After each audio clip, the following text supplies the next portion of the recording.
Okay, Squirm. This is the 1970s version. Ironically, this is one of those films where, during the 70s, to make creatures look really creepy, they just filmed them up close. Super, super up close. Plot, pretty simple. There was a massive storm that had power lines fall down. If you ever notice, you can take electricity, stick it into wet ground, and you can get worms to come out. So they have a town that's kind of overrun by worms. Cool thing is, they use lots of worms, like night crawlers, and the ways they use them sometimes actually really good. You know, they'll come out like, shower heads.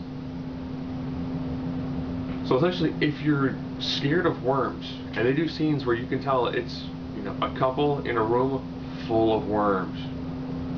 Or else they did, like the tarps and just put worms like for 2 inches.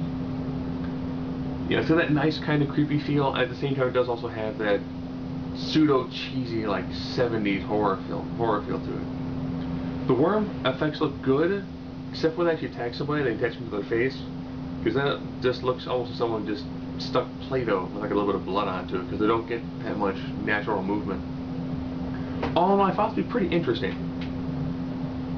It's definitely dated from the acting aspect and the clothing aspect, but the fact that they use a lot of real worms, and the shot they do of the worms up super close, worms look pretty weird, like really, really up close.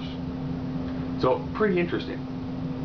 I will, of course, later on probably review the remake, but actually not a bad movie if you like the idea of taking an actual regular creature, zooming in super close to give you a much more defined idea of all the features to it.